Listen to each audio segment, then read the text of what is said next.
শুরু করতে চাই যে একদম এখন রাষ্ট্রপতি হচ্ছেন মির্জা ফখরুল ইসলাম আলমগীর। সে ব্যাপারটা মোটামুটি বিএনপির দলীয় সূত্রে খোঁজখবর পাওয়া যাচ্ছে। গণমাধ্যমগুলো সেই তথ্যই জানাচ্ছে। আ কেমন আপনি দলের ভেতরের মানুষ, আবার ঠিক দলীয় বক্তব্যের বাইরেও আপনি কথা বলেন। ফলে আপনার কাছ থেকে জিজ্ঞাসা, কেমন হলো এই সিদ্ধান্ত? এই সাথে আমরা শুনেছি আরো বিএনপির সিনিয়র নেতাদের নামও শোনা গেছে। এখন অবশ্য সেখান থেকে মির্জা ফখরুলের নামটা উঠে আসছে। আলোচনায় ছিল ডক্টর ইউনূসের নামও। আ আ সেটি আসলে বিএনপির ভেতরে আলোচনা ছিল কিনা? কোথা থেকে এসেছিল সেই প্রস্তাবটা? নাকি এটা শুধুই গুঞ্জন ছিল? আপনি কতটা জানেন? আপনাকে অসংখ্য ধন্যবাদ। এখনো ফাইনাল হয়ে গেছে এই কথাটা আমি বলতে পারছি না, আমি দলের ভিতরের মানুষ হিসাবে। তবে আমিও আপনার মতোই শুনছি বা কিছু কিছু জানতে পারছি যে আমাদের দলের মহাসচিব, যিনি দীর্ঘদিন যাবত একজন ত্যাগী নেতার ভূমিকা অবতীর্ণ হয়েছিলেন এবং জেল জুলুম অত্যাচারের মধ্য দিয়ে যিনি গত 15টি বছর পার করেছিলেন, সেই মানুষটি অত্যন্ত সাদা মনের মানুষ, ঠান্ডা মেজাজের মানুষ, জনাব ফখরুল ইসলাম আলমগীর। আমিও শুনছি উনি প্রেসিডেন্ট হতে পারে।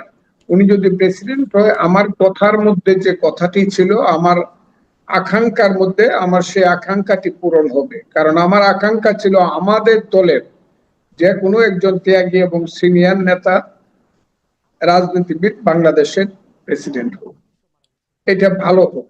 জি। আর জনাব ইউনূস সাহেবের নামটা আমি স্ট্রেটলি ডিনাই করেছিলাম দলের মধ্যে থেকে, যে ইউনূস সাহেব হলে উনি যেমন গত 15 মাস 18 মাস সর্বনাশ করেছেন দেশে, শুধু শুধু অর্থনীতিতে না, রাজনীতিতে, সমাজে, সংস্কৃতিতে এবং বিশ্বাসে সারা দেশকে যেমন ধ্বংস করেছে, ইউনূস হওয়ার অর্থ হলো এদেশ আগামীতে ধ্বংস হয়ে যাবে। কাজে আমি কোনো সময় জনাব ইউনূস সাহেবের পক্ষে ছিলাম না এবং দল তাকে কোনো কারণেই করবে বলে আমি মনে করতাম না বা এখনো করি না। জি, স্পষ্ট। এখন আবার দেখা যাচ্ছে, ১ম দিকে আমরা শুনেছিলাম যে জামায়াত বা বিরোধী দলের পক্ষ থেকে প্রার্থী দেবে না, যেহেতু মানে জয়ী হবার কোনো সম্ভাবনা নাই। কিন্তু সেটা জানা সত্ত্বেও এখন দেখা যাচ্ছে কর্নেল অলিকে আম মনোনয়ন দেয়া হয়েছে বা প্রার্থী করা হচ্ছে বিরোধী দলের পক্ষ থেকে। আ এটির পেছনে কোনো ব্যাখ্যা আছে বা ব্যাখ্যা খুঁজে পান যে জয় হবে না বা জয়ের কোনো সম্ভাবনা নাই, তবুও আসলে প্রার্থী করা কেন? আপনাকে আমি আবারও বলছি, যে কোনো নির্বাচনে কন্টেস্ট করার অধিকার যদি তার নির্বাচনী যোগ্যতা থাকে, তবে তার বাদ সে দলের করার অধিকার আছে। জনাব অলি সাহেব আজকের প্রেক্ষাপটে আমি বলতে চাই, উনি একজন বুড়া বয়সে ভীমরতি ধরা মানুষের মতো একজন মানুষ। অথবা লাভে বা লোভে উনি ওনার চরিত্র পরিবর্তন করেছেন, বিশ্বাসকে পরিবর্তন করেছেন, মুক্তিযুদ্ধকে উনি ছোট করেছেন এবং উনাকে দিয়ে যা কিছু করানো, যে কোনো কালো শক্তি যদি তার হাতে অর্থবিত্ত থাকে তাহলে করাতে পারে। এবং উনি নির্বাচন নিশ্চিতভাবে পরাজয় জেনেই করছেন, করার তার অধিকার আছে। কিন্তু আমি মনে করি না যে উনি কাজটা ভালো করছেন, কারণ উনার নামের পিছনে একটা বীর বিক্রম বঙ্গবন্ধু শেখ মুজিবুর রহমানের সরকার দিয়েছিল। ওই বীর বিক্রম এবং মুক্তিযুদ্ধটাকে উনি ছোট করছেন। এটা আমার কাছে খুবই অবিশ্বাস্য মনে হয় আচ্ছা, মানে যে আপনি অলি বলছিলেন, আহমদ সাহেবের মতো একজন লোককে দিয়া হুম, আপনি বলছিলেন এই যে কাজটি বুড়ো বয়সে ভীমরতির কথা। মেজর আখতারুজ্জামান একটা তিনিও কালো শক্তি মুক্তিযোদ্ধা। করাতে পেরেছে। জি, কালো শক্তি হলো সবসময় একই কাজ করে, নিজেরা পিছনে থেকে অপকর্মটি অন্যদেরকে দিয়ে অভিনীত করানোর চেষ্টা করে। এটা 5ই আগস্টেও নিজেরা খুব অন্তর নিহিত ভাবে পিছনে থেকে ওই ছেলে পেলে গুলাকে লাগাই দিছিল 5ই আগস্টে, যদিও জনতার আন্দোলন ছিল সেটা, কিন্তু ছেলেদেরকে তারা তাদের মতো করে ব্যবহার করছে। ওই ছেলেরা যারা আজকে এনসিপি। হুম। আর এখন কি করছে? মানে এখনো তো তারা জামায়াত জোটেই আছে। তখন ব্যবহার করেছে, এখনো তো তারা আছে তাদের সাথেই। এখন তাদের রূপটা সবাই চিনে ফেলছে, যে এরা যে জন্ম, ওখানেই তাদের জন্ম, গোবরেই তাদের জন্ম, এটা চিনে ফেলছে সবাই। আগে এটা চিনতো না তাদেরকে, এখন চিনে ফেলছে যে যে যে অবস্থান থেকে, যে ডাল থেকেই কথা বলুক, তাদের শিকড়টা এক জায়গায়, সেটা হলো জামাত এবং শিবির। গাছের বহু ডাল থাকে, তারা হলো এক একটা ডাল, কিন্তু এটার গোড়াটা হলো জামাতবাসী। জি, আপনার বিশ্লেষণ এটা স্পষ্ট। সব। এই মানে যেহেতু কর্নেল অলি, বীর বিক্রমের কথা আসছে, ফলে এই প্রশ্নটাও করে ফেলি। গেল ২৫শে জুলাই সিলেটে এক সমাবেশে কর্নেল অলি বলেছেন, জামায়াতের আমির শফিকুর রহমান, এনসিপির আহ্বায়ক নাহিদ ইসলাম ও বাংলাদেশ খিলাফতে মজলিসের আমির মাওলানা মামুনুল হক, এই ৩ নেতা যদি এক হয়ে যান, তাহলে ১ সপ্তাহের মধ্যে সরকার পতন অনিবার্য হয়ে উঠবে, এই সরকার পালানোর পথ পাবে না। এটি বলছেন কর্নেল অলি। বাস্তবতা এরকম আছে কিনা? মানে আপনিই বলছিলেন যে ৫ই আগস্ট তারা পেছনে থেকে ৫ই আগস্টটা ঘটিয়েছে। ফলে এখনো আর কি পরিস্থিতির এরকম কিছু হতে পারে কিনা যে এই ৩ নেতা এক হয়ে এমন একটা পরিস্থিতি সৃষ্টি করবে যে এই সরকার পালানোর পথ পাবে না? এটা পুঁথিগত কথা অথবা পাগলের কথা। পাগলে কিনা বলে এরপরের ভাষাটার আমি বললাম না, ওয়ার্ডটার আমি বললাম না, সেন্টেন্সটাও বললাম না। এটা হলো আপনি পুঁথিগত ভাষায় বলে, কিন্তু অনেক সময় মধ্যযুগে বা আগের যুগে অতীতে পড়তো, লাখে লাখে মোড়ে শূন্য কাতারে কাতার সমারোহ করিয়া দেখি মাত্র ৫,০০০ নাইমা দেখতে পারে। এখন ডাক দিলে, তারা যদি আন্দোলনের ডাক দেয় বিএনপি সরকারের পতনের জন্য, রাস্তায় মানুষ তো দূরের কথা, রাস্তায় মানে জনগণকে পাওয়া দূরের কথা, জনগণ উল্টো তাদেরকে এমন জুতা পিটা করবে, লাঠি পিটা করবে, আমি আপনাকে বললাম এটা চিন্তাই করতে পারবেন না। কারণ এদের দুষ্কর্মে মানুষ এত বেশি অতিষ্ঠ হয়েছে গত 18 মাস। কারণ এরাই গত 18 মাস ইউনূস সাহেবের মূল ভ্যানগার্ড ছিল। এই জামাত, এই এনসিপি, ওলি আহমদরা, এরাই সমস্ত দেশটাকে ধ্বংস করছে, মুক্তিযুদ্ধকে ধ্বংস করছে, এরাই দেশকে, সভ্যতাকে ধ্বংস করছে, রাজনৈতিক সংস্কৃতিকে ধ্বংস কিন্তু করছে। কিন্তু এরাই ট্রফিটা তো ঠিকই বিএনপিকে দিয়ে গেছে। মানে সেই হ্যাঁ, লন্ডনে গিয়ে ট্রফি সংসদে বললেন না যে ট্রফি বিএনপি মানে দিয়ে আসছেন ডক্টর ইউনূস লন্ডনে গিয়ে তারেক রহমানের হাতে। ফলে মানে শেষ পর্যন্ত আপনি বলছেন যে এই ১৮ মাস তারাই দুষ্কর্ম করেছে, তারাই চালিয়েছে। কিন্তু শেষ পর্যন্ত তো আসলে তারেক রহমানের হাতে ক্ষমতা। তারেক রহমানের হাতে ক্ষমতা আসবে, এইটা হলো ভিজিবল। বাংলাদেশে দুইটা শক্তি, দুইটা রাজনৈতিক দল শক্তির দিক থেকে জনতার পার্টি, একটা হলো বিএনপি, একটা হলো আওয়ামী লীগ। কন্টেস্টটা গত মুক্তিযুদ্ধের পর থেকে, ৭৫-এর পর থেকে বলেন, না ৭৮-এর পর থেকে বলেন, এই গত 50 বছর কিন্তু এই দুইটা রাজনৈতিক দলের মধ্যে জনগণের সম্পৃক্ততা ছিল। এবং যে 4টা নির্বাচন 91, 96, 2001 এবং 2008-এ হয়েছে, সেইখানে দেখা গেছে দুইটা দলের মধ্যে একটা কন্টেস্টিং অবস্থা। উভয় দলের ভোটের সংখ্যা 35 থেকে 40 বা 42। এক সময় আওয়ামী লীগের সংখ্যাটা আরো বেড়েছিল। এর বাইরে কোনো জামাত কোনো সময় 10% ভোট পায় নাই, 3 থেকে 6% ভোটের মধ্যে ছিল। তো সেই অবস্থানে থেকে আজকের যে প্রেক্ষাপট, যে প্রেক্ষাপটটা সৃষ্টি হয়েছিল, ইউনূস সাহেবরা অনন্তকাল থাকতে চেয়েছিলেন, কিন্তু বাস্তব কারণে তাদের পক্ষে থাকা সম্ভব হয় নাই। কাজে সম্ভব যেহেতু হয় নাই, আওয়ামী লীগ তার দুষ্কর্মের জন্য হোক, তার স্বৈর শাসনের জন্য হোক, আওয়ামী লীগ পালাইছে। আওয়ামী লীগ ইলেকশন করতে পারতেছে না, সামনে একটা দলই রইল, সেটা হলো বিএনপি। কাজেই তার সাথে আলোচনা করা ছাড়া, তার হাতে মেডেলটা তুলে দেওয়া ছাড়া আর কি পথ ইউনূস সাহেবের সামনে খোলা ছিল? এটা সবাই জানতো যে ইলেকশন মানে বিএনপি। যদিও ষড়যন্ত্রমূলক ভাবে দেশীয় এবং আন্তর্জাতিক ভাবে মনে করা হতো এক সময় যে জামাত বলেছিল তারা নাকি 2/3 মেজরিটি পাবে। আমি বলেছিলাম কেসকিবান্দির পুতের নাম সুলতান খান, জামাত যদি এই দেশে মেজরিটি পায় তাহলে আমি বিষ খাবো। এই কথাটা আমি নিজেই বলেছিলাম, এটা আপনার জানা।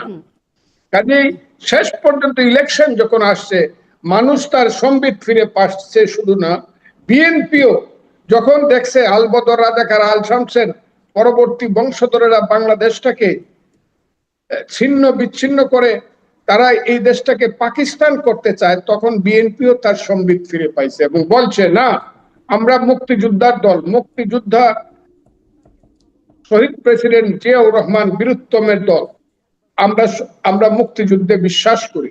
এবং সেই কারণেই লাখে লাখে কোটি কোটি মানুষ, একটা সম্প্রদায় তো প্রায় 60 লক্ষ ভোট দিছে বিএনপিকে, এটা অস্বীকার করার কোনো জো নাই।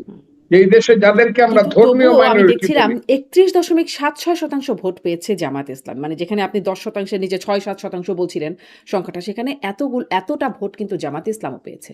মানে মেজরিটি পেলে আপনি বিষ এইখানে খাবেন এখানে বলেছিলেন। মেজরিটি না পেলেও বেশ ভালো ভোট পেয়েছে জামাত ইসলাম। আওয়ামী ইতিহাসে লীগ যদি নজির নেই। ইলেকশন করতো, সে ওই ৩৩ যে বলতেছেন আপনি, সেইটা ওই 25% যেটা, এটা বাদ যেত, 9%-এর উপরে উঠতো। আওয়ামী লীগ ইলেকশন করে নাই, কাজেই এটা বিভিন্ন কারণে এই ভোটটা হয়ে গেছে, এবং এইখানে একটা আন্তর্জাতিক ষড়যন্ত্রের ব্যাপার হয়েছে, এবং সেই ষড়যন্ত্রের কারণে এই ভোটটা বিভিন্ন যে জায়গাগুলোতে পাইছে, সেই জায়গাগুলো বিশেষ বিশেষ জায়গা। যেখানে জাতীয় পার্টি ছিল 22টা সিট, সেখানে দেখা গেছে 20টা সিট পেয়ে গেছে তারা। আমার কথাটা বুঝলেন? যে রংপুর জাতীয় পার্টির দুর্গ ছিল, বা সেকেন্ড পার্টি ছিল আওয়ামী লীগ, দুইটাই নাই, কাজে ওই জায়গাটা তারা করতে পারছে। আর কিছু কিছু পকেট ছিল বর্ডার এলাকাতে, সাতক্ষীরা টাতক্ষীরার মতো কিছু কিছু পকেট, কুষ্টিয়ার মতো কিছু পকেট, এই পকেট গুলো মিলেই এই কাজটা হয়েছে, সেটা ভিন্ন কারণ। এই ভোটটা রিয়েল ভোট না, তাদের নিজস্ব কোনো ভোট না, তাহলে যদি ধরেন এটা নিজস্ব কোনো ভোট। তাহলে আপনি বিএনপি আর আওয়ামী লীগ এর কথা বলছেন যে এত বছর তারাই রাজনীতি করেছে। যদি আওয়ামী লীগ নির্বাচনে অংশগ্রহণ করতে পারত, তাহলে আপনার হিসেবে ফলাফলটা কেমন হতো? ফলটা হতো বিএনপি নিশ্চিতভাবে মেজরিটি পাইতো, কিন্তু সেকেন্ড পার্টি আওয়ামী লীগ হতো, বিরোধী দল হতো আওয়ামী লীগ। আর জামাত ম্যাক্সিমাম 15টা নিচে 10টা এই সিটের মধ্যে আটকে যেত। তাহলে এই যদি আপনার বিশ্লেষণ হয়, তাহলে বিরোধী দল হওয়া থেকে আওয়ামী লীগকে যে আহ, বঞ্চিতই করা হলো, কারণ তাদেরকে নিষিদ্ধ করা হয়েছে। নিষিদ্ধ না করলে যদি নির্বাচন করতো তাইলে না হয় একটা ভিন্ন কথা ছিল। যেহেতু তারা নির্বাচন করতে পারলো না, ফলে এটি কি আসলে গণতান্ত্রিক হলো এই নির্বাচন?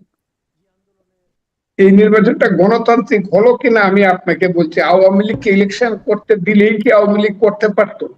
যারা আজকে দিল্লি চলে গেছে বা কলকাতার মহান নেতারা চলে গেছে, হাইব্রিড নেতা যারা ছিল, ওই সালমান রহমান কি নবাবগঞ্জ সিট দিলেই উনি এসে দাঁড়ায় পাস করে ফেলতে পারতো? এটা কি আপনার মনে হয়? এমন একটা দগদগে গা তারা 15 বছরে নিজেদের সৃষ্টি করছিল। এইসব লোকগুলা যাদের চেহারাগুলো এমপি হিসাবে দেখা গেছে, তারা নিজের এলাকায় গিয়ে তাদেরকে শতভাবে দুলাভাই ডাকলেও ভোট করার মতো অবস্থা তাদের এই মুহূর্তে ছিল না। কিন্তু আওয়ামী লীগের ভোট ছিল, কিন্তু নেতারা ভোট করার অবস্থায় ছিল। যেমন এখন কিন্তু আওয়ামী লীগ এছাড়া বলতে কি খুব আওয়ামী কিছু লীগের আর নেতা নাই? মানে আওয়ামী লীগে যাদের কথা বলছেন, সালমান এফ রহমান বা হাইব্রিড নেতা, তাছাড়া কি আওয়ামী লীগের নেতা নাই? আছে। তাদেরকে গত 15 বছরে মেরুদণ্ডটা ভাঙ্গা মাথাটা নিচু করে দেওয়া হয়েছে। আস্তে আস্তে যখন মুক্তিযুদ্ধ উঠতে শুরু করবে, তখন তারাও আবার উঠতে শুরু করবে। শেখ হাসিনা যে আসতে চায়, অত বড় বড় কথা বলছেন, একটা মাত্র কারণ, ওটা উনার বা আওয়ামী লীগের জনপ্রিয়তার কারণে না, এটা হলো মুক্তিযুদ্ধের জনপ্রিয়তার কারণে। মুক্তিযুদ্ধ ততদিন থাকবে যতদিন বাংলাদেশ থাকবে। কত ভাব, বাংলাদেশ যতদিন থাকবে ততদিন মুক্তিযুদ্ধ থাকবে। কাজে মুক্তিযুদ্ধ যেখানে উদিত হবে, সেইখানে হবে মুক্তিযুদ্ধের রাজনীতি। আর মুক্তিযুদ্ধের রাজনীতি হলে আওয়ামী লীগ আসুক বা না আসুক, এখানে 72-এর সংবিধান আসবে, পিছনে একটা ছবি দেখা যাবে, আমি সে এটা আসবে। হ্যাঁ। কিন্তু এইসব নেতৃত্ব না। হুম। আমি নিজেও মনে করি যে এইসব নেতৃত্ব তারা যা করে গেছে, তাদের ক্ষমা চাওয়া ছাড়া বা মানুষ ক্ষমা করা ছাড়া, তারা যে এসে তারা এই একটা জায়গাতে ইলেকশন করে ফেলবো, এই প্রশ্নের উত্তর কিন্তু তাদেরকে দিতে হবে, তারপরে ইলেকশনটা করতে হবে। জি। তাদেরকে ফ্রি ছাড়লেও ইলেকশনটা করতে পারবে না। কিন্তু এইটা আমি বলবো না যে তাদের নিশ্চয়ই তাদের সমর্থন আছে এই দেশে। আচ্ছা। আমি আওয়ামী লীগের ফিরে আসাটা নিয়ে পরে আরেকটু কথা বলতে চাই। কিন্তু আপনি বলছিলেন যে বিএনপিও এবারে সম্বিত ফিরে পেয়েছে। মানে জামাত ইসলামের প্রসঙ্গে আপনি বলছেন যে বিএনপিও সম্বিত তাহলে কি ২০০১ এ বিএনপি সেই সম্বিত হারিয়েছিল? ১ নাম্বার প্রশ্ন। আর আসলে কি সম্বিত ফিরে পেল নাকি স্বার্থের কারণে?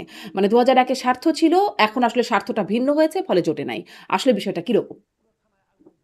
না, এইখানে কন্ট্রাডিকশনটা দুইটাই আছে। একটা হলো পাওয়ার পলিটিক্স এর দ্বন্দ্ব আছে। পলিটিক্সে পাওয়ারের দ্বন্দ্বটা এটা হলো প্রধান প্রিন্সিপাল কন্ট্রাডিকশন, পাওয়ার কন্ট্রাডিকশন। আরেকটা আছে ফিলোসফিক্যাল কন্ট্রাডিকশন বা ইডিওলজিক্যাল কন্ট্রাডিকশন। পাওয়ার কন্ট্রাডিকশনটা থাকবেই, এটা জামাত হোক আর যেই হোক। বিএনপির এই কন্ট্রাডিকশনটা থাকবে, কিন্তু এই কন্ট্রাডিকশনের মধ্যে তারা যখন মুক্তিযুদ্ধের বিরুদ্ধে কার্ডটা খেলবে, তখন বিএনপি মুক্তিযুদ্ধের পক্ষের কার্ডটা খেলবে। আমার কথাটা খুব বোঝার চেষ্টা করে। বিএনপি আওয়ামী লীগের মতো মুক্তিযুদ্ধ বলবো, এটা আশা করে লাভ নাই। বিএনপি বিএনপির মতো করে মুক্তিযুদ্ধ বলবো। আপনি যেভাবেই বলেন, আজকে যে 72-এর সংবিধানটা টিকে আছে এখন, কোন দিন ইউনূস সাহেব ঢিল মারে ফেলে দিত, জামাতরা ফেলে দিত যদি বিএনপি বলতো যে না, এই সংবিধান অ্যাব্রোগেট করা যাবে না? কোন দিন ফেলে দিত? এই যে রাষ্ট্রপতি শাহাবুদ্দিন সাহেব 2 বছর রয়েছে, এটা তো বিএনপির কারণেই রয়েছে। নাহলে তো তারা প্রথম দিন তাকে ছুড়ে ফেলে দিয়া তাদের মতো করে এটা একটা জঙ্গিবাদী এবং সাম্প্রদায়িক রাষ্ট্র, আফগানিস্তানের মতো, সিরিয়ার মতো একটা ঘোষণা দিয়ে তারা, কাজে বিএনপি একদম মানে তাদের যে রোলটা তাদের মতো করে ঠিকই প্লে করতেছে। আজকেও দেখেন এরা যে এত চক্রান্ত করতেছে, জামাত শিবির থেকে ধরে হাজার হাজার মানুষের মিছিল প্রতি শুক্রবারে আল্লাহর ঘর থেকে বাইরে হয়, মসজিদ থেকে বের হয়, এত কিছু স্লোগান দিচ্ছে, এটাকে ফেস করছে কে? এখন তো আওয়ামী লীগ নাই, ছাত্রলীগ তো ফেস করতেছে, ছাত্রদল। আপনি যেখানেই বলেন এরাই ফেস করতেছে, মারছে, মার খাইতেছে, মার দিতেছে, চলতেছে, জেলে যাইতেছে, জেল থেকে আসতেছে, সবকিছুই তো করতেছে, তারা তো সার দিচ্ছে না। হ্যাঁ, তো বলতে পারেন এখানে ইডিওলজিক্যাল কন্ট্রাডিকশনের চেয়ে এখানে পাওয়ার কন্ট্রাডিকশনটা বেশি। মানে এই যে মারছে, মার খাচ্ছে, এই অবস্থায় কি সামনের দিনগুলোতেও চলতে থাকবে? মানে মারামারিটাই চলতে থাকবে? মানে কত যে কথা শুনেছিলাম, নতুন বন্দোবস্ত, একটা ঐক্যমতের রাজনীতি, সেরকমের কি আর ভবিষ্যৎ নাই? আছে, কিন্তু এখন যে জায়গাতে ইউনূস সাহেব গত 18 মাসের রাজনীতি থেকে যে জায়গায় নিয়ে গেছে, এবং আরো কঠিন ভাবে বলতে গেলে 3টা নির্বাচন না দিয়ে শেখ হাসিনা যেভাবে মানুষকে নির্বাচন থেকে বঞ্চিত করে 30 বছরের একটা ছেলেকে একবারও ভোট দেওয়ার সুযোগ থেকে বঞ্চিত, না দেওয়ার সুযোগ থেকে বঞ্চিত করছে, মানুষ আস্তে আস্তে অরাজনৈতিক হয়ে গেছিল। এই মারামারি, ধরাধরি, কাটাকাটি, রাস্তায় গন্ডগোলের মিছিল, বাজে স্লোগান দেওয়া, এটাই ছিল রাজনীতি। সেটা এত তাড়াতাড়ি দূর হবে না, কারণ ভাদ্র মাসের পাগলা কুত্তা যখন পাগল হয়ে যায়, মানুষ দেখলেই কামড় দিতে চায়। জামাত শিবির যে স্লোগানটা বিশ্ববিদ্যালয়ে দিচ্ছে, সেই স্লোগান তো ঢাকা বিশ্ববিদ্যালয়ে 122 বছর হয়েছে প্রতিষ্ঠিত, সেই ঢাকা বিশ্ববিদ্যালয়ে এই স্লোগান তো কোনোদিন হয় নাই। গাছের ডালে কাওয়া, 1 2 3 4 ইত্যাদি ইত্যাদি, অথবা আমাদের মাতৃ রূপী নারীদের তাদের গোপনাঙ্গ নিয়ে স্লোগান, এগুলো তো কোনোদিন ছিল না। এগুলো কি মানুষের কাজ নাকি? অসম্ভব কাজে এদেরকে তো আপনি ফেস কিভাবে করবেন? একটা পাগলা কুত্তা যখন আসতেছে, তাকে তো ভাই ডেকে লাভ নাই, ভাই ভাই কামড় দিও না আমারে, তাকে তো লাঠি দিয়ে আপনার একটা পিটা দিতেই হবে, না হলে তো সে ফিরবে না। এবং যখন শান্ত পরিবেশ আসবে, তখন গণতন্ত্র এখানে প্রয়োগ হবে,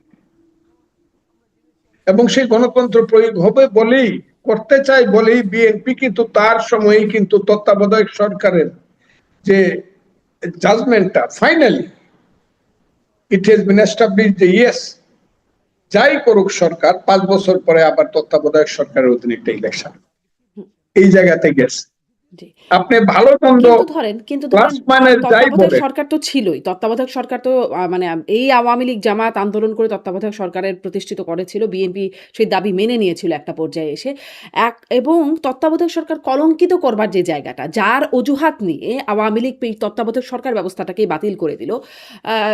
ধরেন প্রথমে বিচারপতির বয়স বাড়িয়ে তাকে প্রধান উপদেষ্টা বানানোর চেষ্টা, সেটি ব্যর্থ হওয়ার পরে প্রেসিডেন্ট ইয়াজউদ্দিন আহমেদ তিনি একদম একতরফাভাবে, একপাক্ষিকভাবে আসা সব উপদেষ্টার একে একে পদত্যাগ করছিলেন সেই সময়ে। মানে এমন একটা পরিস্থিতি হয়ে উঠেছিল যে দলীয়ভাবে এমনভাবে এগোচ্ছিল, পরে 1-11 আসলো। সেইটাকে অজুহাত করেই তো আসলে আওয়ামী লীগ এই দিকে গেল যে তত্ত্বাবধায়ক সরকার। কিন্তু এটা এরকম আমি যে আর বিএনপি করবে না, মানে তত্ত্বাবধায়ক সরকার তো আসলো, কিন্তু ওরকম ভাবে বিএনপি যে তত্ত্বাবধায়ক সরকার ব্যবস্থাকে আর কলুষিত করবার চেষ্টা করবে না, তার কি নিশ্চয়তা আছে? আমি তো অনুমান করে কোনো কথা বলবো না ভবিষ্যতে কি হবে। যখন করবে তখন দেখা দিবে, তাহলে আর এই দেশ রাখা কোনো লাভ নাই, তাহলে দেশ আবার একই জায়গায় যাবে। আপনি যদি 2-2 4, 2 দুগুণে 4 বা 2-2 22 সেটা না বুঝেন, আপনি লেখেন আর আমি লিখি 2 + 2 will be 4, 2 × 2 will be 2, এটা আপনি লেখেন আর আমি লিখি। বিএনপি যদি একই কাজ করে, আবার যদি একই কাজ করে, তাহলে একই রেজাল্ট হবে। এখন তো আমি ভবিষ্যৎটা বলতে পারতাছি না, কিন্তু আমার মনে হয় সবাই আমাদের শিক্ষা নিছি আমরা অতীত থেকে মানে ধরেন আরো একটু ভালোভাবে চলা। শিক্ষা এবং কতটা? এখন আপনাকে বলি, হ্যাঁ, একজন প্রধানমন্ত্রী যার সম্পর্কে মানুষের একটা নেগেটিভ অ্যাটিটিউড ছিল, সেই জনাব তারেক রহমান গত 6 মাস বা 5 মাস দেশের প্রধানমন্ত্রী যতটুকু সম্ভব মানুষের মধ্যে একটা আস্থা ফিরে আসছে। ইয়েস, মানুষ হিসাবে উনি ভুল ত্রুটির সম্পূর্ণ ঊর্ধ্বে না, কিন্তু মোটামুটি ভাবে একটা জিনিসকে উনি আগায় নিয়ে যাইতেছে। এই জায়গাটা কিন্তু এখন প্রতিষ্ঠিত হচ্ছে। হুম। ওই প্রতিষ্ঠিত জায়গায় আরো কিছু প্রশ্ন করতে চাই। কিন্তু আপনি বলছেন যে ওই 2+2 = 4 ই হবে, যে মানে রেজাল্টটা ওরকমই হবে। কিন্তু সেরকম যাচ্ছে কিনা, মানে 2+2 ই হতে যাচ্ছে কিনা? কারণ ধরেন দলীয়করণ হচ্ছে, আগেও যেটার সমালোচনা করত বিএনপি, যে এখন দেখা যাচ্ছে প্রশাসনেও দলীয়করণ, সবগুলো জেলা পরিষদের প্রশাসক বিএনপির। আপনি যদি শুনতে না পারেন আমি আরেকটু কাছ থেকে বলি, পুলিশে দলীয়করণ, মানে সর্বত্র দলীয়করণের একটা বিষয় দেখা যাচ্ছে। আ তাহলে বিএনপি আসলে শিখলোটা কি? এগুলোর তো খুব সমালোচনা করতো বিএনপি। আপনি সিটি কর্পোরেশন, ঠিক আছে, মানলাম আপনার কথা যে বিএনপির দলীয় নেতাকে বসায় দেওয়া হয়েছে, বা জেলা পরিষদ মেয়র গুলা, জেলা মেয়র গুলা বা মিউনিসিপাল মেয়র গুলা কিন্তু ওখানে কিন্তু অফিসিয়ালদেরকে বসানো হয়েছে। এটা তো চালাইতে হবে। এখানে যারা ছিল আওয়ামী লীগের আমলে, যাদেরকে আপনি ইলেক্টেড বলতেছেন, দে ওয়ার নট ইলেক্টেড, তারা সিলেক্টেড এর চেয়েও খারাপ ছিল। তারা নিজের ভাইকেও তারা সহ্য করতে পারে নাই, যাকে চিন্তা করছে তাকেই বসায় দিছে। ওইটাও একটা প্রহসন ছিল। কাজে তাদেরকে যখন সরাইছে, সিটটা যখন খালি হইতে, তো চালাইতে হবে অ্যাডমিনিস্ট্রেশনটা। কাজে মেয়র হিসাবে যারা ছিল তাদেরকে বাদ দিয়ে প্রশাসক হিসাবে তো 64টা জেলায় বা মিউনিসিপ্যালিটি দিছে প্রশাসক, তারা সরকারি। আর জেলা পরিষদ সাময়িক সময়ের জন্য, এবং সিটি কর্পোরেশন অলরেডি ডেট হওয়ার সম্ভাবনা, আমার ধারণা অক্টোবর থেকে ইলেকশন শুরু হবে। এবং অক্টোবর থেকে ইলেকশন যদি শুরু হয়, ফেয়ার ইলেকশনে যারা আসে তারা আসবে। এবং আমার ধারণা অক্টোবর থেকে ইউনিয়ন পরিষদ ইলেকশন বা পরবর্তী সময়ে মেয়র, সিটি কর্পোরেশন বা মিউনিসিপ্যালিটি ইলেকশন গুলা আস্তে আস্তে হয়ে যাবে। আচ্ছা, এখানে একটু কি মনে হয়, কারণ আওয়ামী লীগ বলছে যে তারা এখন থেকে সব নির্বাচনে যতগুলোতে অংশগ্রহণ করার সুযোগ আছে করবে। যেহেতু স্থানীয় সরকার নির্বাচনে দলীয় মনোনয়ন বা দলীয় প্রতীক লাগে না, সেখানে তারা নির্বাচন করতে পারবে। মানে তাদের নেতাকর্মীরা নির্বাচন করতে পারবে। এটি আসলে প্রধানমন্ত্রীর উপদেষ্টা ডক্টর জাহিদ তিনিও বলেছেন। ফলে আসলে স্থানীয় সরকার নির্বাচনের চিত্রটা আপনার কাছে কেমন মনে হয়? কেমন হতে পারে? আমি আপনাকে বলি, আওয়ামী লীগ যদি ইলেকশন করতে পারে, যেহেতু এটা মার্কা ছাড়া ইলেকশন, স্বতন্ত্র ইলেকশন হবে, আওয়ামী লীগের যদি কেউ ইলেকশন করবে, যদি তার বিরুদ্ধে মামলা থাকে সে কোর্ট ফেস করবে, আর মামলা থাকলে ফেয়ারলি ইলেকশন করবে। এটা তো কোনো আপত্তি থাকার কথা না। নির্বাচন কমিশন এটাতে কোনো বাধা দিবে বলে আমার মনে হয় না, সেই ইলেকশন গুলা হবে। হুম, কিন্তু আমি প্র্যাকটিক্যাল কথাটা আপনাকে বলছি, আপনি যেখান থেকে বলতেছেন আর আমি যেখানে বসে আছি, ইলেকশন করার মতো যেটা মানে এই গণনির্বাচন করার মতো যে অবস্থাটা, এটা কত জায়গাতে হবে এটা বলা বড় মুশকিল। কোন সিটিতে তারা ইলেকশন করতে পারবে একদম ফেয়ারলি, যে আমি আওয়ামী লীগ থেকে তারা ইলেকশন করতেছি, মার্কা যাই, লোকটা আওয়ামী লীগের, যাকে সবাই চিনে, উনি সিলেট সিটি কর্পোরেশনের নেতা, আওয়ামী লীগের নেতা, প্রধান নেতা, উনি দাঁড়াইলো, যে সবাই চিনবে উনি আওয়ামী লীগ করে। উনি কতটুকু মানুষের সামনে দাঁড়ায় ইলেকশনটা করতে হবে, এটার কিন্তু বাস্তবতা একটা আছে। এই বাস্তবতাটা কতটুকু তারা ফিরিয়ে আনতে পারবে। কারণ আপনি যদি ফল খেতে চান, সেই ফলের গাছটা কিন্তু আপনার বাড়িতেই লাগাইতে হবে, এটা অন্যখানে লাগাইলে চলবে না।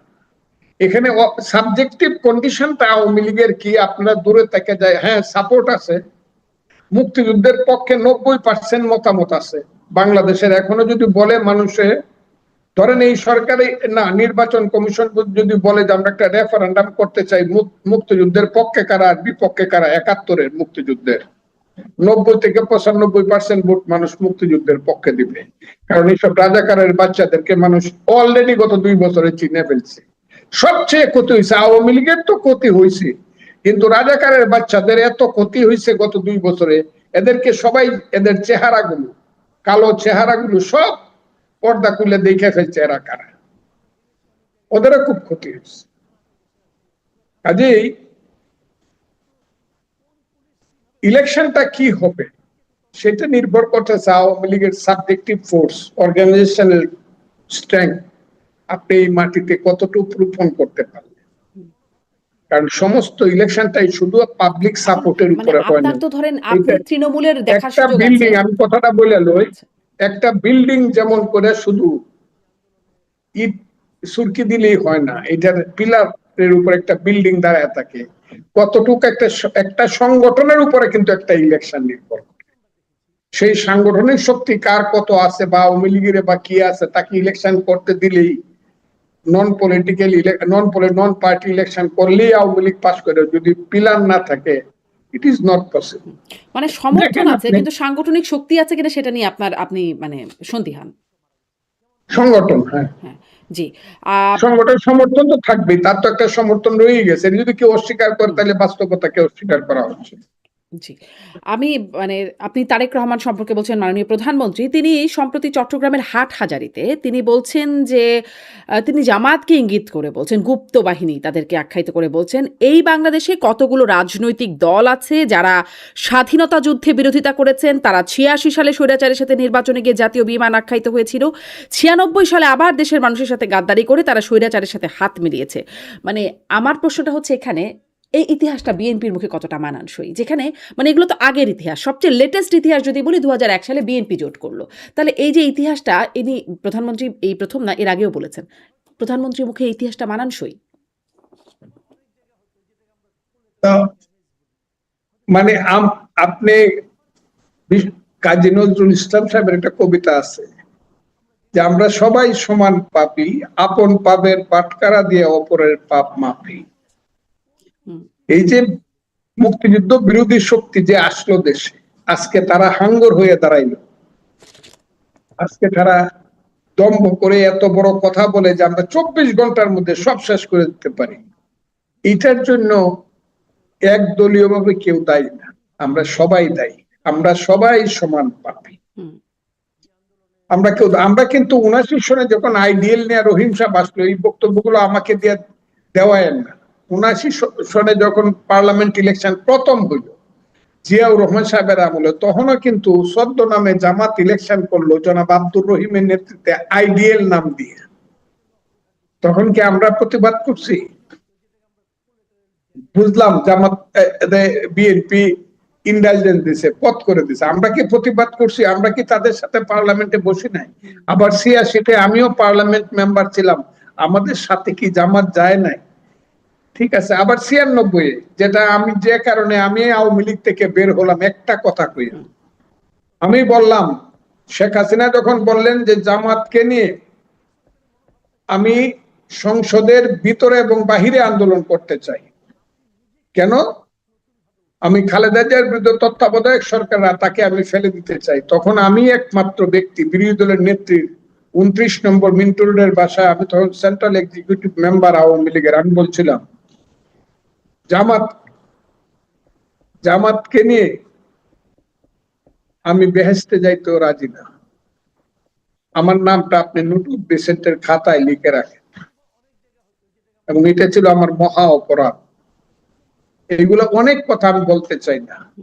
কাজেই জামাতকে কারা বড় করছে, কারা লালন পালন করছে, এটার ব্যাপারে কথা আছে। হ্যাঁ, নিশ্চিতভাবে ২০০১ সনে জনাব ফজলুর রহমান, জামাতকে নিয়ে আপনি যেটি বলছিলেন, আপনার আপত্তির কারণে আপনি আওয়ামী লীগ থেকে বেরিয়ে আসলেন, এটি হচ্ছে আপনার আওয়ামী লীগ থেকে বের হবার কারণ। তারপরে বিএনপিতে গেলেন, বিএনপি তো সে জামাতের সাথে একদম জোট বাঁধলো, তখন আপনি সেটা মানলেন কেন বা মেনে আছেন কেন? আওয়ামী লীগ আমার ঘর ছিল, এই ঘরটা আমি সৃষ্টি করছি, আমি ওই ঘরে জন্মগ্রহণ করছি, আমার অধিকার অনেক বেশি ছিল। আওয়ামী লীগ যখন করতে পারলাম না, আমি যখন দেশনেত্রী খালেদা জিয়ার ডাকে আমি বিএনপিতে আসলাম, তখন তো আমি ওই ঘরের ছেলে না, আমি তো ওই ঘরে আসলাম। আমি হুম, যে আওয়ামী লীগের থেকে যে কথাটা আমি আওয়ামী লীগকে বলতে পারছি, এই কথাটা আমার বিএনপি, তারা তো আমাকে আশ্রয় দিল। আসছি তো মানুষের খুব বেশি কথা বলার সুযোগ থাকে না। আমি আপনাকে যদি বুঝাইতে পারি তো বুঝছেন আপনি। আওয়ামী লীগ ছিল আমার ঘর, ওই ঘরে আমি জন্মগ্রহণ করছিলাম। আমি বলি না, ভাত খাবো না, আমি থাকবো না তোমার সঙ্গে, এটা বলার আমার রাইট ছিল। আর যারা আমাকে আশ্রয় দিছে তাদেরকে আমি বলতে পারি না, তোমার সাথে আমি থাকবো না, কারণ আমি কে। হুম, কি এখন কি ডিফারেন্সটা বুঝছেন আপনি? জি। আম মানে যদি এটাও তো পরে আপনাকে আপনারই সাক্ষাৎকারে জেনেছি, শুনেছি যে ঘরের ছেলেকে ঘরে ফেরানোর একটা তৎপরতা ছিল। আপনি তো ঘরে ফিরতেও রাজি হন নাই। কেন? ঘরে ফিরতে চাই নাই কেন, এগুলা আমি অনেক বলছি, হুম, অনেক বলছি। আমার এই এই প্রসঙ্গটা যদি দয়া করে বাদ দেন আমি খুশি হব। ঘরে ফিরতে চাই নাই বা রাজনীতি কি হবে, এটা শেষ কথা। আমি আপনাকে বলি, আমার ঘরে ঘর কি, আমি যখন আইসা করলাম আমাকে ডাকলেন আপনি, তখন তো আমি অন্য স্রোতে চলে গেছি। তখন তো আমি কৃষক শ্রমিক জনতা লীগে যাব বলে আমি প্ল্যান করে ফেলছি। কাদের সিদ্দিকী সাহেব বীরুত্তম প্রেসিডেন্ট, আমি জেনারেল সেক্রেটারি কৃষক শ্রমিক হুম, জনতা লীগ। অসময়ে তো ডাকলে হবে না, সময় তো করতে হবে ফেরার জন্য, অসময় তো হবে না। আমার অনেক কথা আছে, ওই কথাগুলো আমি আর এখন বলতে চাই না, এগুলো বহুবার বলছি। আমার উপরে অনেক বেশি আমাকে ওই দিন একটা এলাকাতে মিটিং করতে গেছি, একজন খুব বড় নেতা জেলা, সে হঠাৎ করে বক্তৃতা করতে আমার নামে সম্বোধন করলো ট্রেজেডি নায়ক ফজলুর রহমান। আপনি কি হুম, বুঝছেন আমার কথাটা? এই যে কথা বলেছে, অনেকেই কথা বলে, যাদেরকে 30 বছর পড়াইতে পারবো রাজনীতি, তাদের পিছনে চলতে হয় আমাকে, কি করব? জি। তাহলে আপনি নিজেকে করবো কি? ট্র্যাজেডি নায়কই মনে করেন? আওয়ামী লীগের জুনিয়ররা আমার নেতা হয়ে গেছিল। হুম, হুম, এত চয়েস করে নেতা মানে তো নেতা তোর মাটি থেকে উঠে আসতে হবে।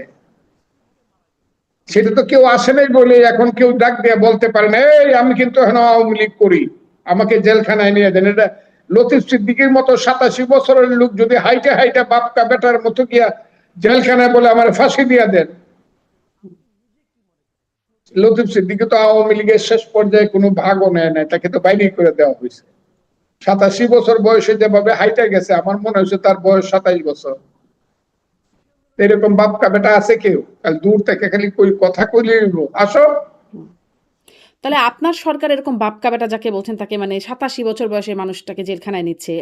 যেই সরকারের অংশ আপনি মানে বিএনপি থেকে নির্বাচিত এমপি আপনি।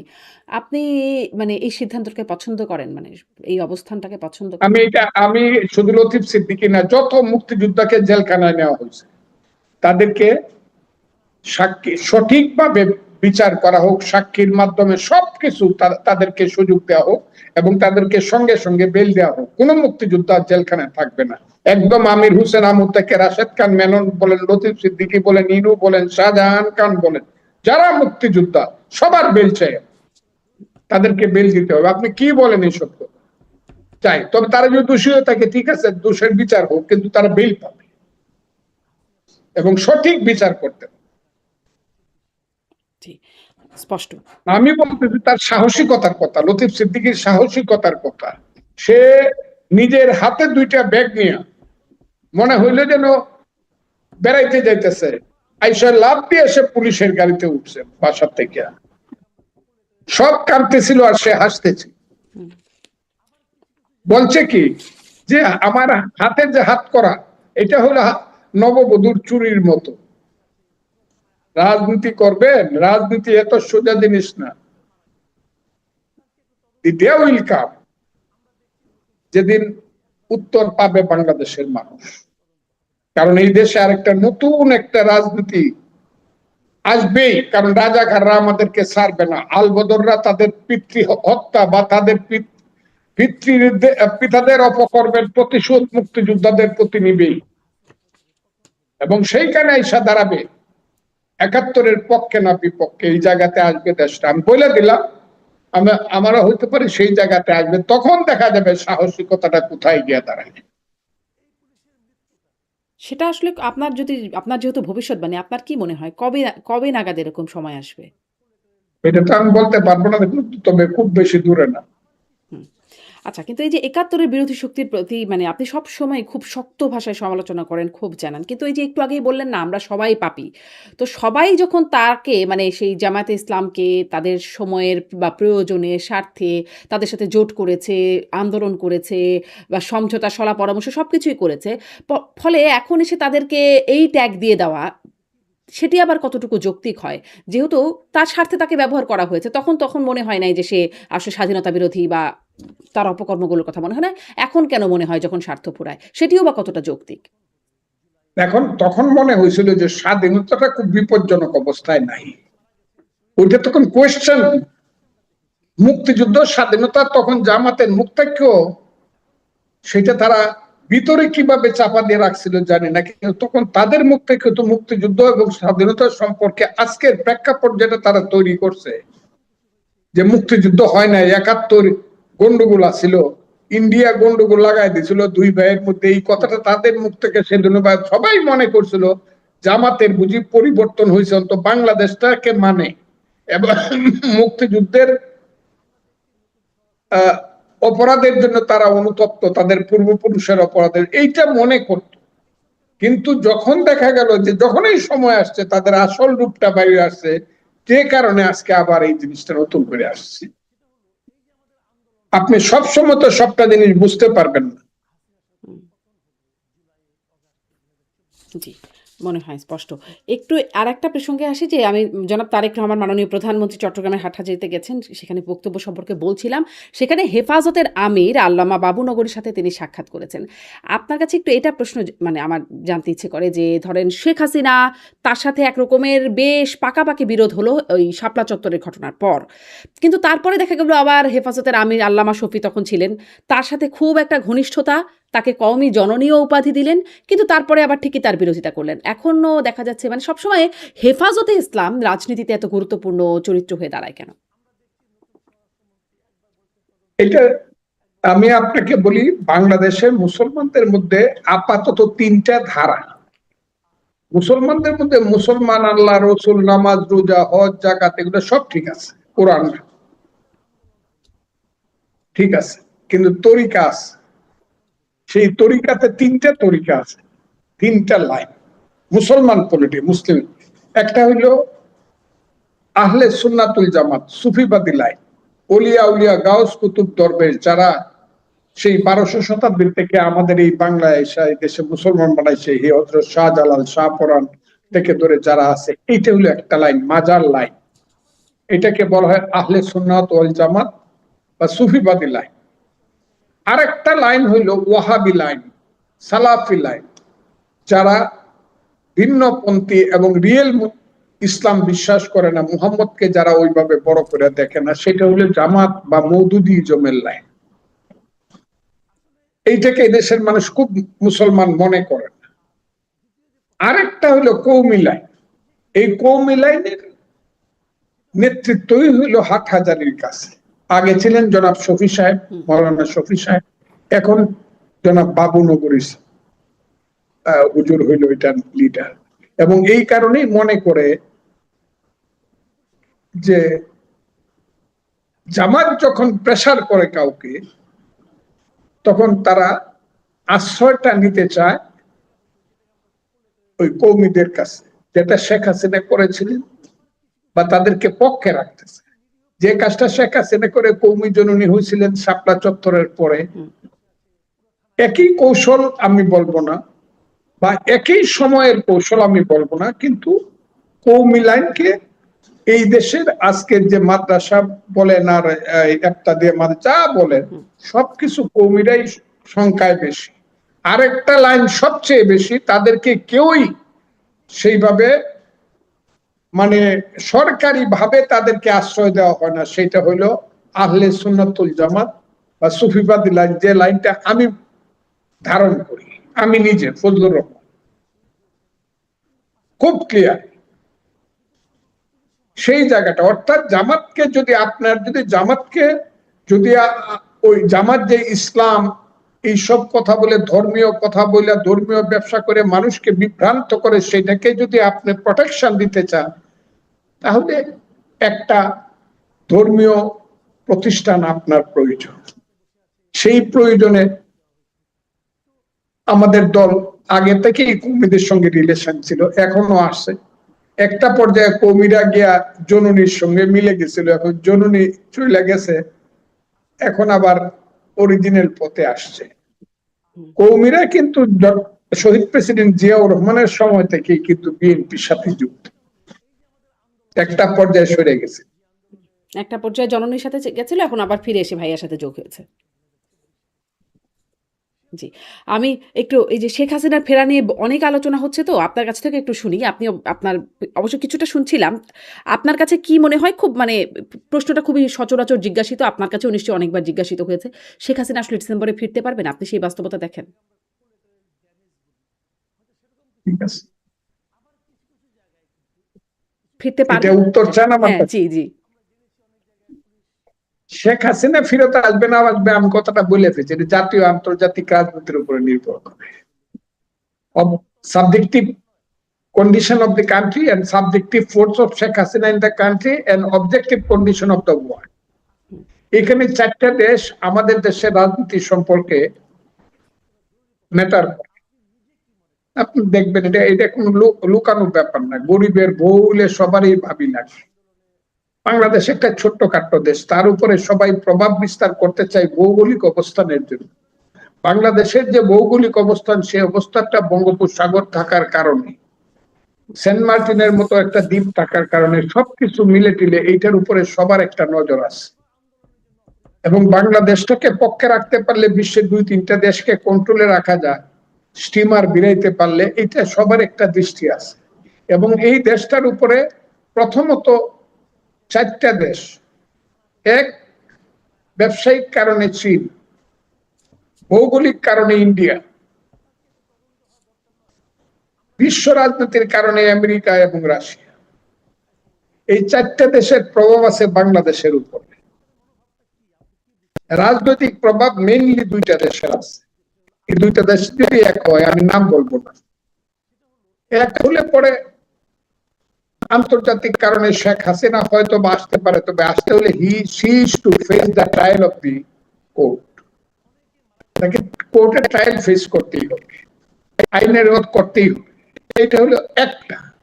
আরেকটা হলো যে তার সাবজেক্টিভ কন্ডিশন যদি দেশে এমন ভাবে গড়ে ওঠে, যে কন্ডিশনটা সৃষ্টি হইলে পরে এই দেশের মানুষ তাকে চায়, এবং অধিকাংশ মানুষ, বেশিরভাগ মানুষ, কোটি কোটি মানুষ চায় যে ঠিক আছে, শেখ হাসিনা ভুল ত্রুটি সহ, ন্যায় অন্যায় সহ যাই হয়েছে, এই দেশে তিনি ফেরত আসুক, আইসেসে ফেস করুক, তার পক্ষে সেই লোক থাকে। তখন অবস্থাটা ভিন্ন রকম হবে, তখন তার দেশে আসতেও পারে। আমি এটা বলবো না কোনোদিন আসতে পারবে না, এই কথাটা আমি কোনোদিন বলবো। এটা বাস্তব কন্ডিশনের উপর নির্ভর, সাবজেক্টিভ এবং অবজেক্টিভ কন্ডিশনের উপর। সেই সাবজেক্টিভ অবজেক্টিভ কন্ডিশন কি এখন হচ্ছে বলে মনে হয়? ডিসেম্বর সেটা যদি টাইমলাইন হয়, সেরকম কি অবস্থা দেখেন?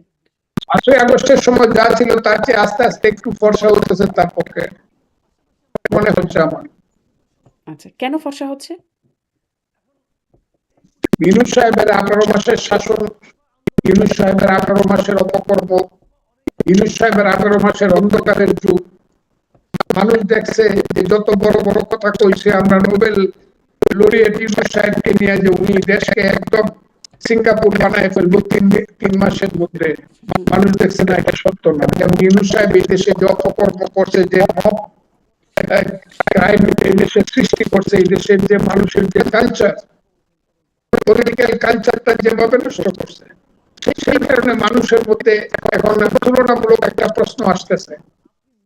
কিন্তু ইউনূস সাহেব তো চলে গেছেন, এখন তো তারেক রহমান সাহেব আছেন প্রধানমন্ত্রী, বিএনপি আছে। তারেক রহমান সাহেব যদি ভালোভাবে চালাইতে পারে, তাহলে শেখ হাসিনা বা তাদের রাজনীতি আসা কষ্ট হবে। যদি তারেক রহমান সাহেব এবং তার সরকার যদি মানুষের মোটামুটি একটা মানে সমর্থন নিয়ে যদি দেশ চালাইতে পারে গণতন্ত্রের ভিত্তিতে, তাইলে তাদের কষ্ট হবে। It is not so easy. তো সেটা কি হচ্ছে? মানে তারেক রহমান মোটামুটি ভালো চালাতে পারছেন? আমি এখন বলতে পারবো না, কারণ শিশু হামাগুড়ি দিতেছে। আগে হাঁটতে হাঁটতে দেন, 5 মাস তো মাত্র হামাগুড়ি দিচ্ছে। হামাগুড়ি দিচ্ছে। শেষ বিষয়ে কথা বলি। আপনি আন্তর্জাতিক সমীকরণের কথা বলছেন, ভূ রাজনীতির কথা বলছেন, ভারতে থেকে শেখ হাসিনা কথা বলছেন। যার কারণে স্বরাষ্ট্রমন্ত্রী বলছেন যে শেখ হাসিনা কার্ড খেলছে ভারত, এভাবে কূটনৈতিক সম্পর্ক রাখা যায় না। তারপরে আজকেই আর কি দীনেশ ত্রিবেদীর সাথে মাননীয় প্রধানমন্ত্রীর সাক্ষাৎ হলো ভারতের রাষ্ট্রদূতের সাথে। এবং সামনে ভারতে যে সফরের কথা বলা হচ্ছে ব্রিক্স সম্মেলনে, সেখানেও যাবেন না, এরকম একটা কথাও এসেছে এর মধ্যে। বেশ শক্ত বা কড়া বার্তা দিচ্ছেন। আপনার কি মনে হয় আসলে শেখ হাসিনাকে ইস্যু করে বা শেখ হাসিনার রাজনৈতিক তৎপরতাকে ইস্যু করে ভারতের সাথে সম্পর্কটা খারাপ হয়ে যাওয়া, সেটি আসলে কতটা যৌক্তিক? যৌক্তিকটাও যৌক্তিক আমি বলবো না, তবে আমি এটা বলবো যদি দেশ বাংলাদেশের যে ভৌগোলিক অবস্থা, পৃথিবী যতদিন পর্যন্ত কেমন হয়েছে ততদিন পর্যন্ত ভারত আমার প্রতিবেশী থাকবে। ভালো মন্দ দিলে প্রতিবেশীর সঙ্গে আমার বন্ধুত্ব হবে, প্রতিবেশীর সঙ্গে আমার ঝগড়া হবে। মেক্সিকোর সঙ্গে বর্ডার নিয়ে আমেরিকার ঝগড়া হয়, কানাডার সঙ্গে হয়, আমার সাথে হয় না, ভারতের সাথে হয় না। যেমন পাকিস্তানের সঙ্গে আফগানিস্তান দুইটাই মুসলমান দেশ, কিন্তু প্রত্যেকদিন গোলাগুলি হয়।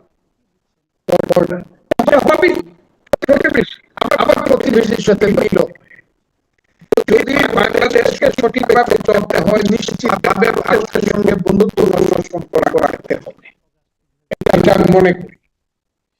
আর প্রতিদিন ঝগড়া করে প্রতিবেশীর সঙ্গে কোনো শান্তিতে থাকা যায় না। ঠিক তেমনি ভারতকেও যদি পেটের মধ্যে ক্যান্সার না বানাইতে হয়, ছোট্ট ক্যান্সার না বানাইতে হয়, তাহলে বাংলাদেশের সম্পর্কে সুসম্পর্ক গড়ে তোলার চেষ্টা করতে হবে। অর্থাৎ প্রতিবেশীর সুলভ একটা সুসম্পর্ক রক্ষা করতেই হবে।